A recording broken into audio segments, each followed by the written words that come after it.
bismillah limertave sanfɛ walasa ka kunnafoni aw ka kunnafoni waatu de selen filɛni bamanankan na ka walawala an ka tɔdun kana bisa ka to famille ɲuman aw b'a sɔrɔ Amadou Sala Touré l'enfant da bokoyra kuma baraba bulu maa min bɛ an ka caméra la o de fune dimanche wa Thérèse Dunyo sigilen b'a kɛrɛfɛ bisa ka to ko bi kɔlɔsi ka ɲɛ waati na an bɛ taa an ka kunnafoni kɔnɔna na an b'a daminɛ an ka jamana in kɔnɔ précisément an bɛ taa Banɲagarakaw fɛ yen nɔ n'a bɛ fɔ an ma yɔrɔ min ma ko Mali centre n'o ye Mali cɛmancɛ an ka an balimakɛ dɔ bɛ yen sa n'ale tɔgɔ ye ko Umar Gindo ale kɔni ye école maître ye Banɲagarakaw fɛ yen nɔ ko maaw donna ka na bɔnɛ a ni na k'a sɔrɔ a ma min a ma bɔ o de senfɛ sa ministre min bɛ wele ko docteur Amadou Sisa Wane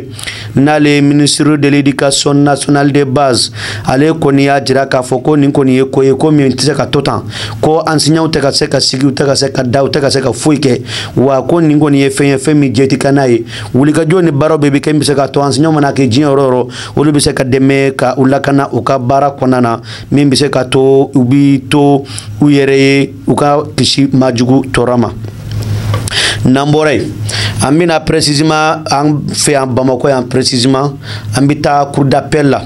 nin ye cour d'appel kɔni ta k'a lajɛ bi u ye jaabi dɔ bɔ ka bin jaabi min n'a ma bali maa caman na sabula Bakari Togola a n'a jɛɲɔgɔnw minnu bɛ yen sa ko nin y'a san caman ye u ka kuma bɛ ka fɔ kiriko bunnaku kan Bakari Togola kɔni n'a jɛɲɔgɔn ninnu i n'a fɔ Bakari Togola yɛrɛ ka taa fara i n'a fɔ Sulobandi Keita ani Seydou Kulbali ani Drissa Traoré fo ka taa fara Chase Kulbali kan ni kɔni ye maaw ye maa minnu ni u condamné na bi an ka jamana in kiiriso ba dɔ fɛ n'u b'a wele ko cour d'appel k'a jira k'a fɔ ko 5 ans de prison ferme n'o ye ka kaso 5 ans kaso datugulen de san 5 kaso datugulen k'o kɔni latigɛla u ye o fana kɔfɛ k'u kan ka fɛn dɔ sara n'a fɔ a ma ko amende tubabukan na n'o tɛ dɔwɛrɛ ye musaka dɔ don musaka min kan ka sara u kelen-kelen bɛɛ lajɛlen fɛ ko o ye 10 millions ye maa kelen-kelen bɛ million 10 sara min bɛ se ka to yafa bɛ kɛ u ma donc nin kɔni ye ko ye komi ni a kunnafoni bɔra ka bin bi an ka kiiri bunda kun kan bi dɔnya in na précisément mardi n'an bɔra yen an bɛ taa Kayikaw fɛ yen nɔ i bɛna ye k'a fɔ ko Kayi kɔni olu ye an ka région gale Mali kɔnɔ yan olu ka wulikajɔ n'u ka baaraw kɔni kɛra bi chambre de commerce régional ni chambre de commerce du Mali u tigɛra ɲɔgɔn ma ka wulikajɔ dɔ kɛ ka baaraw dɔ kɛ baara mun bɛ se ka to ko an ka entreprise n'o ye an ka jagokɛlaw olu kɛlen bɛ ka hakilinaw minnu sigi sen kan ka kɛ i n'a fɔ baarakɛyɔrɔw ye ko baara ni fɛn bɛɛ bɛ ka kɛ min bɛ se ka to lafiya kɔni a bɛ se ka sɔrɔ u yɔrɔ wa olu yɛrɛ bɛ se ka u ka fɛnw n'a bɛ fɔ u ma k'u ka sɔrɔ k'o déclarer an ka tribunaux la wa tribunal commerce précisément la n'i y'a ta k'a lajɛ a bɛ fɔ jɛkulu min ma ko cellule nationale de traitement des informations financières olu kɔni olu ni chambre de commerce yɛrɛ tigɛra ɲɔgɔn ma kɛ u bɛ ka nin baara ninnu bɛɛ lajɛlen kɛ ɲɔgɔn fɛ wa baara in kɔni a kɛra Kayikaw fɛ bi le 27 août 2024 min bɛ se ka to entreprise fɛn fɛn bɛ Kayi olu bɛ se ka u yɛrɛ ɲɛfɔ wa sensibilisation ni mobilisation de bɛ ka kɛ n'a bɛ fɔ a ma ko bilasirali ni hakilisigi ani kuma ɲuman min bɛ se ka to u b'a faamu parce que Mali kɔnɔ yan n'i y'a ta k'a lajɛ ni gɛlɛya bɛ fɛn na gɛlɛya tɛ fɛn na ka an ka impôt sara bɔ gɛlɛya tɛ fɛn na ka déclaration bɔ i n'a fɔ bien min bɛ mɔgɔw bolo bɛɛ bɛ siran k'i ka bien déclarer sabula bɛɛ hakili la ko dɔ bɛ se ka bɔ a kɔnɔ o de hukumu kelen kɔnɔna na sa cérémonie ba in kɛnɛ kan maa min kun bɛ yen nɔ ka gouverneur bila sa a bɛ fɔ o de ma ko monsieur Adama Asagaidu Mayiga ale de kun bɛ ka gouverneur bila n'o ye Kayi gouverneur ye kɛnɛ in kan. N'an bɔra yen an bɛ taa précisément an ka jamana in a balontan ko sira an bɛ taa o fɛ n'i ye balontan ko sira ta k'a lajɛ bi i bɛna ye k'a fɔ ko gɛlɛya kɔni bɛ an ka équipe nationale ka ko la maa bali sa Mali fédération kɔni ye papier bɔ papier min bɔra le 22 août 2024 k'a jira k'a fɔ ko n'Ala sɔnna ma match dɔ bɛna taa Mali kɔnɔ Mali ani Mozambique ni ɲɔgɔn cɛ an ka stade 26 mars kɔnɔna na wa u ko k'a bɛ kɛ vendredi 6 septembre 2024 nata la n'o ye kalo kura min bɛna jɔ o y'a jira k'a fɔ ko nin hukumu kelen kɔnɔna na ko biyew kɔni bɛna bɔ ka bila fan bɛɛ fɛ n'i y'a ta k'a lajɛ biye ninnu minnu bɛ yen k'u b'a fɛ ka taa ina fo aran folo la sa ulu bi 100,000 francs sara munun ba fe kata aran mun dalembo ka ulu tay wa tay min fana ba fe kata aran min dalembo fana ka o ye wa fly o fana ko fe minun fana be dalembo wa flatigu ka sa ulu ye wa kelen biye tigu ye wa ka ko bele jeli kunche ni mi yesa wode kama fly donc am minun bitan jo ka to ka kule am minun bitan jo sanfe tle koro anta ye kama fly ni ya kota ka laje na fo anga fédération malienne de football ulu ko ni ya jira ka fo ko bien nous ku bi fere yoro korola ina fo Carrefour de jeunes ina fo stade du 26 mars ina fo maison de jeunes donc o bi fere num bele jelila ana nyona chama wa station chelu fana na ka bi fere no mimbe se ka to o bien num bi soro beka befe wa o fana ko fe anga ina fo digi karamo danga min kumbe no o ba wele ko Aliou Badara ale koni ale yemaye mami na binaka lisi boka jira nala sonama anga jamana inkono ina fo balonta min kanga ke Mali ni Mozambique ni ñogonche wa lisi inkoni bina bo nala sonama le samedi 31 août 2024 11h wati sheji mimbi wele ko fema foot sheji ndo ye fédération malienne de football o sheji la inshallah wa ni communiqué inkoni abora bi le 27 août 2024 wa mami yatigano blala sa wode Sidi Bakay Magasa nda ale koniye le comité exécutif secrétaire général do ale no ye fema foot comité exécutif wa ajirala ka foko ni chei no ye Aliou Badara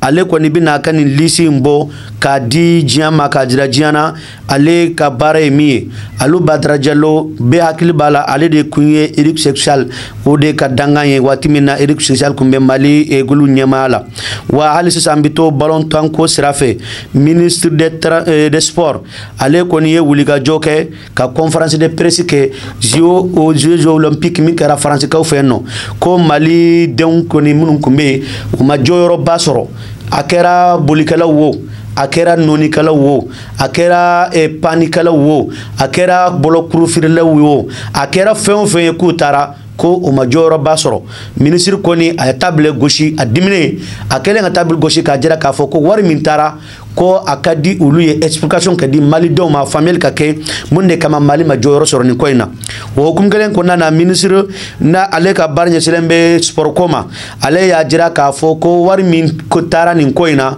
ko abita shefa wari o million keme saba ani biworo hakela wa wo hukum ko nana ma munun be no sako ulu debi comité national olympique nyamala ulu koni welela kuka ukuma ministry ya nyunu fe kuka explication di Mali do ba fe ka famu o kum kelen nana bi tarata to abukalo tile muga ani wolonvla samba fla muga ani nani uga yoro dunan jigi so min be wele ko hotel Millennium ko ni kera femi a sal bilba min be wele ko salle de conférence abana journaliste la telma ke jama chaira ibina ye ka foko journaliste fembe ko oba fe ka intéressé sport kola o be kumbe do yera be na fa na nyona munun te sport ko kalama am bele jeli kumbe mi me se ka to anga famu munde bina fo munde bina ke wa comité national olympique mako kone wala bla mauma ka jira ka fo ko min kuma munun fora ko munun kera ministre ka ina fo da yoro la na fleni ina fo ministre des sports kono ko ulu me jena kuma chama ye uya jira follow ministre yi kanto ko ministre yi kanto ka kuma kono ko comité mo ya nyini ulu fe ko ulu ka 700 millions et 700 et quelques millions de uluma kulu mo fo de tlekelen kulu mo fo kulu ye sebe minke ka nyesi ministre ma ko ka war nyini ngadi uluma ko e 420 millions o fana ko fe ko ministre ya jira ka fo ko uliye lanyini ke ministre de l'économie et des finances fait ko ka 700 millions di comité moma wa o masoro ko war min sorla ko we 360 millions no we million keme saba ani bioro wa ni comité olympique mo ya jira bi selon uluka commune wa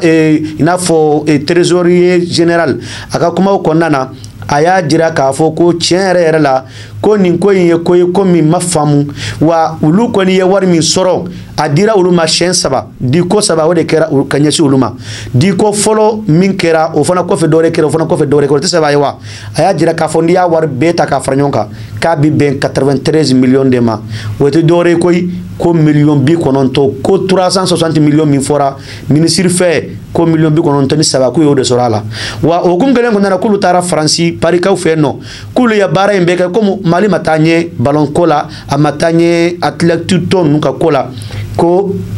olu ni million 11 ana kunganfɛn de segira kana wa olu kun labɛnnen don ka taa o segi ministère ma parce que olu y'a fɔ ministre ye depuis a daminɛ ko olu tina gérer ko ministre min ye wari minɛ ko de bina ko gérer wa olu sirana min ye ko o kɔni kɛra koyi olu m'a fɔ ko 700 millions kelen filɛna wari min dira fana ko 360 millions ko o ma di olu ma dɛ ko million 93 de olu ma wa million 11 b'olu bolo k'a seg'a la n'i y'a ni ko bɛɛ ta k'a lajɛ c'est comme si Mali ka préparation ka bɔ yan ka taa Faransi a wari min donna la bɛɛ lajɛlen bi taa million 82 a n'a kunkanfɛn de la n'i y'a ta k'a lajɛ comité olympique mɔgɔw u ye hakilina ni kuma minnu fɔ an ni aw an bɛ n'o lamɛn mais sani o cɛ n b'a fɔ a hakili jigin ou bien a k'aw informer k'a fɔ Mali kunnafonidilaw parce que an ye fana ye maa ye maa minnu n'an taara kunnafonidiyɔrɔ la an fana b'a lajɛ k'an hakilina ɲɛɲini parce que an kunnafonidilaw an de observateur ye nin bɛɛ la an tɛ ministre fɛ an tɛ comité mɔgɔw fɛ wa an ka jateminɛ ye n'an ka wulikajɔ bɛ kɛ de ka malidenw de kunnafoni o de sababuya la an y'an ka micro ta k'a lase journaliste 3 ma k'u ɲininka olu ka faamuyali kɛra mun ye nin ko in na n'an jɛra ɲɔgɔn fɛ ka comité mɔgɔw ka trésorier lamɛn an bi continuer ɲɔgɔn fɛ ka journalistes lamɛn olu ye hakilina minnu fɔ nin ko in kan. million 360 on ye million 93 de sɔrɔ kan o papier b'an bolo yan o bɛ se k'a lajɛ aw bɛ se k'u sɛgɛsɛgɛ an ka niveau la. Mais c'est quand million 360 la on est million 93 de sɔrɔ wa o million 93 n bɔra ka fɔ n ka kuma la million 11 ani 100 ani 148 an b'o fana lasegin o la dɛ parce que o ma dépensé donc n'i ye jateminɛ kɛ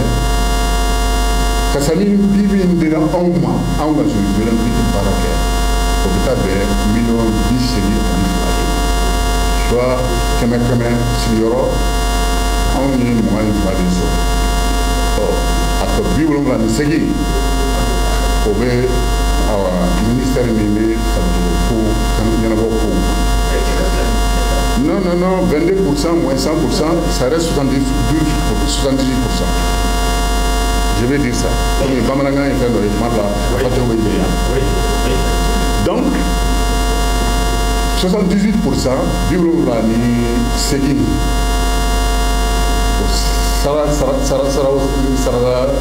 Sara Clairola, au ministère du niveau là. Mungera là, comme comité informé, on ne sait pas comment on va ça où placer la plateforme du minimum. Donc on me dit que nous foyer, que ça bien maintenant on a un niveau là, le minimum là. Nanga na nyefolika oye, odi. Awa Kamisogo, journaliste sportif. Moi je dirais c'est Femdo, c'est déplorable. Femdo fait une changementaire. Femdo dia et abi nyigido idusuguna. Femdo avec morobla. Ika question posée hier kuna. Ame Mali no fait est-ce que nous Mali di? Ame mu no fait est-ce que nous di? Parce que ni ako bela jelen jetine amba ikafo. Comité olympique ministère des sports et conférence qui fait. Aka conférence kono la ya ira kafo ko wari mun dona ko nyefolka ngake kasabi nununa. Comité olympique fana ya ka conférence ke ale fana yira ka fo ko c'est vrai ministère e wardi na ministère e warmdi no e 300 millions parce que bamananga madola warka gele bamananga donc je m'exprime ça en français million keme sabani bioro ko o mu fora ko le million bi ko ton sabadi soro million keme sabani bioro na donc au problème ko e jume o question beno o warto o kera chugodi o fana question o fana beno nen beje temni amaye ka fo comité ka fo la batakim fana tira ministère des financements 700 millions ni fana ni o 700 millions fana comité mo 700 millions di o 700 millions o kure bora yoro dme ka se financement nunu ye question ye ne jalakini ikanga bede kanga position sa ni ko be chugodi wala sa ni ko mi se ka fese bela jelemi ki ka tata so la chugabla ministère des sports kanga bon ka point de presse ou conférence de presse ke ou bien aka bataki sebe bataki mbe war doro fo bela jeli en même temps comité wa kumam fo ka yira ka fo ko 700 millions o de demandera et comment dire ministère des finances ne fol fana ka ko ola o de sama samali ko fe financier millions keme saba ani bi woro nyogona de o million keme saba bi woro fana na comité takera la million bi ko noton ali saba million bi ko noton saba fana na comité ya yira ka fo million tan kele olu kan o segi et ministère des sports ko ma o be ko fe amay ka fo balontan baran bela jelen ko fe no jeux olympiques wardo kan adi war fana kono na la ya décider ka fo ko uga yoruba no ka sobay sino ka soba aye mo shaking ka bi aller retour yo rembourser yo war do ko kono olu bo war fana tatuni ko segi ministère ma maintenant to be to ministère de fana kay nyefol kay bela jelen mi sika famial soro mun ka ni to Idrissa Nyolo ne farkolo nyana je ko ful di ba ne mi famiala c'est que on be gata ni sera do sera mi mai mona parce que ministère na ka barake ro nyonche aka ke kuma de nyonche ni o ba fe ka bo ka ku kalama walma kala ko doni ke ka keni mi mital ke nantara mi participation minu na koka kata le résultat nyani ni fe minu mani aka ke sababu ambere kansigi akerani ministère yo akerani fédération yo akerani comité yo akerani al konfol du boy mimba tu ambi nyiningalu tengu ayerala mu yan soro ni na mu manya mbolo anga nga bara jumo wilka joju me ko mimba tam tikata jabu soro na kerani ami nyon jabi konfol sebon ulufe o mayi barala ni nere am sika fo chien fole kani nyona jamana kono ka foko ministère be asigi conférence de presse la kanyini ngalike c'est vrai ne jate mineke akanga nyini ngalike nyini ngali wajibi ni jabi manye ni baro ke tugo manye ngaka ke sabab nyini ngali mi biteme o nyemo flon nyonje gundo konana ka jate minoke baro la minu nyena minu manye et non ka bokku na foli dibo ka sirafe ka nyini ngalike walma ka dobla ka kuma do fo parce que sababu borani ni warko kuma yu a warko kuma ti dore comité ko ale million kemena ni bonon bonongo nyanyini ko million kemesaba ani biworo bonongo ko dirama ministère ko o million kema wolon vlani ko o demander donc déjà mi sebe un million jey odu no dana bara la dro bina ni gele ay wa comité ay fo ka kuma nyefo fanana ko kemesaba ni biworo ina ko ne jatemineke ko ale kemesara mugani fla bonongo ko ale o de dépenser akola donc bi wolon vlani chegin a to tarami o nyini ngali tengwe donc ni nyona nunu make ka doka ese ka do bisigi kuma tinano donc nadu nana no edro gela abina wa afora ko million keme saba ani bi worena ko keme saba bi konontoni saba bonyongo ko de bora botugo sabala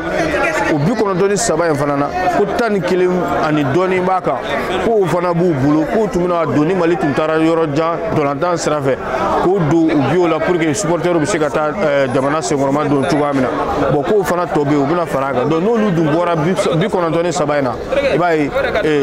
bi shegini ndoni ne bitu fana na a tɔ taara min kɛmɛ fila ni bɔɲɔgɔnko min fɔlen don n'o bi kɛmɛ saba ani 60 ye o jɛ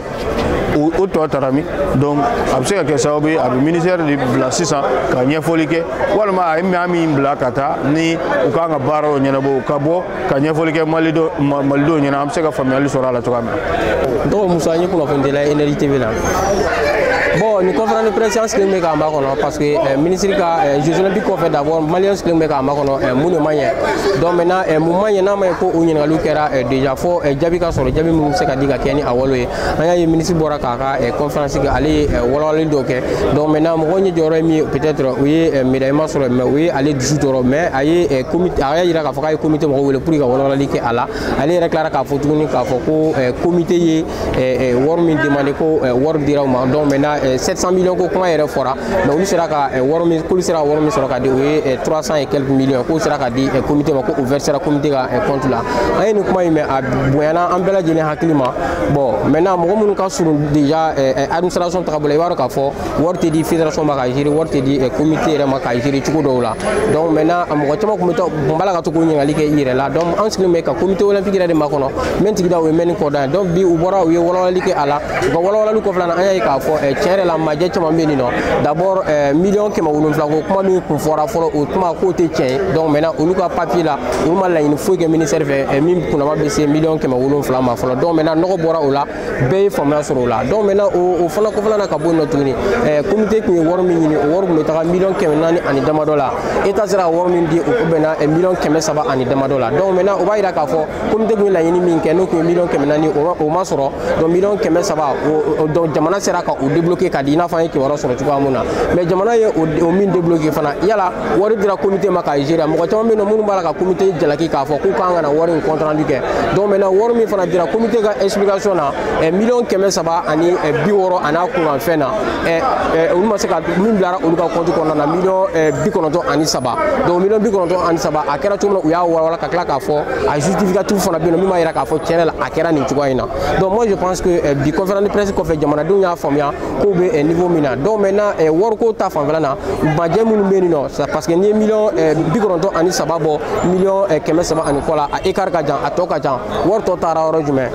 wari tɔ taara yɔrɔ jumɛn a tununa trésor ni ministère de ni ɲɔgɔn cɛ wa a tununa ministère ni comité olympique de ni ɲɔgɔn cɛ walima a tununa comité yɛrɛ kɔnɔ comité kɔni ko k'a fɔ wari min dira olu ma o ye nin ye donc maintenant a tɔ o ma tunu olu ka niveau la donc maintenant an bɛ taa tɔ tunu yɔrɔ de ɲɛɲini sisan ministre n'a ka mɔgɔw u interpellé u ka bɔ u ka kuma u ka walawalali kɛ a kan yala wari tɔ in bɛ yɔrɔ jumɛn wari taara yɔrɔ jumɛn n'a y'a sɔrɔ a versera minnu ko k'a versera comité kɔnɔ u ka bɔ ni o preuve ye u ka bɔ n'a justificatif ye an k'a faamuya k'a fɔ tiɲɛ yɛrɛ la wari versera mais ni o ma kɛ tiɲɛ yɛrɛ la bisigili bɛ yen nɔ bi mɔgɔ sigalen bɛ ministre la donc ministère kan ka bɔ ka walawalali kɛ bi bi na mɔgɔ ka se ka faamuyali kɛ parce que jamanadenw ka wari don hali dɔrɔmɛ kelen don a kan ka walawala donc maintenant moi je pense que conférence nafa kɛra o ye a y'a to an ye fɛn caman faamuya ni nasira ninnu fɛ. n'an bɔra yen an bɛ taa précisément Sénégalkaw fɛ yen nɔ Sénégalkaw fɛ i bɛna ye k'a fɔ ko u ka président ba n'u b'a wele ko Basiru Jahar Jumayi Fayi ale kɔni ye maa ye maa min n'a y'a ɲini u ka i n'a fɔ assemblée nationale fɛ k'u ka ɲɔgɔn ye kɛ ɲɔgɔn ye min bɛ se k'a to u bɛ wulikajɔw ni baaraw kɛ jeudi le 29 août 2024 k'a ɲini ko yɛlɛma ka don olu ka sariya sunba la sariya sunba in yɛlɛma dɔ kun ya a la o de ye institution fila bɛ yen ko nafa t'olu la ko k'u ka olu ka kow yɛlɛma i n'a fɔ constitution o b'a fɔ voilà haut conseil de collectivité territoriale ko nafa tɛ nin na koyi ko yɛlɛma ka don a la o fana kɔfɛ ko conseil économique social et environnemental ko nin fana nafa tɛ nin na koyi ko yɛlɛma ka don a la nin wulikajɔ ni nin baara in kɔni nin cɛ in n'o ye Basiru Jahar Jumayi Fayi ale kɔni y'a baaraw kɛ i n'a fɔ tubabukalo tile 26 san 2000 tubabukalo tile 26 san 2024 août kalo a kɛra i n'a fɔ kunu ɲɔgɔn na lundi i n'a fɔ Sénégalkaw fɛ yen nɔ wa nin kuma ninnu bɛɛ lajɛlen kɔfɛ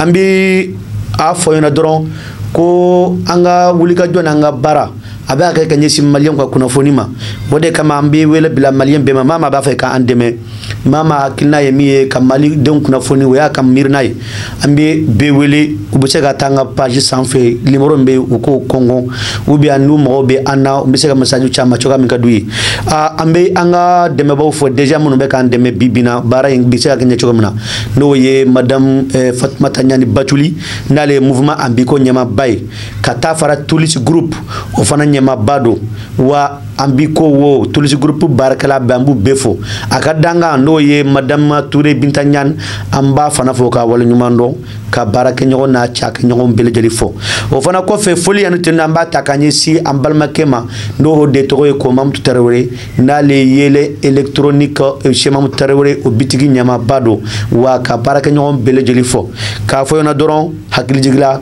Fune de Tidiga kun bɛ kamera la ka munumunu Thérèse Dunyo kun b'a kɛrɛfɛ aw denkɛ n'aw balimakɛ Amadou Sala Touré kunnafoniw a y'a ɲini k'a lasaw ma kɔrɔbɔrɔkan bamanankan don n da jɛngɛnen don yɔrɔ min na u bɛ y'a fa n'Ala sɔnna ma a bɛna tile don dɔ la dɔw da minnu tɛ ne yɛrɛ parce que ne kɔni an ye kɔrɔbɔrɔw de an b'a fɔ k'a jɛngɛ kuma dɔ la wa famille a ka sɔrɔ nin kunnafoni ninnu bɛɛ lajɛlen kan a y'a k'an bɛn n'Ala sɔnna ma sini nin waati kelen an ni aw an bɛna ɲɔgɔn sɔrɔ yan Mamutu ka publicité a bɛna tuguni na sisan. Balimakɛw n balimamuso électronique de jɔrɔ bɛ aw la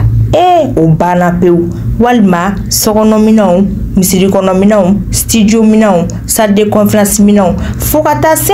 bafuluminɛnw ma mɔgɔ kelen pe sɔrɔ yɔrɔ kelen pe hatɛ Fune Dumasi chez Mamutu Tarawele yele électronique a filɛ nin ni bɔra Membo sirafara la k'i bi yɛlɛ ka taa centre Mable fan fɛ yanni ka fara juste i bi i côté gauche lajɛ yele électronique chez Mamutu Tarawele i b'a sɔrɔ yen nɔ i mɔgɔ mana se minɛn o minɛn ma a minɛn bɛɛ lajɛlen bɛ yen i n'a fɔ baffle guitare lampadaire chaise micro piano b'o la batterie ampli microphone fo ka taa se lumière ma maa o maa bɛ yen k'i b'a fɛ ka galon bɔnda o tuma na sa boli biribiri i ka taa se yele électronique chez Mamutu Tarawele ka yɔrɔ la n'i ye ɲɔgɔnmɛ bila cɛncɛnkulu sanfɛ tɛgɛ t'a yira tuguni dɛ o ye cɛ ye Fune Dumasi o tuma na sa an bɛɛ lajɛlen ka wuli ka jɔ kɛ an ka Mamutu Tarawele ka yɔrɔ sɛgɛrɛ yele électronique hatɛ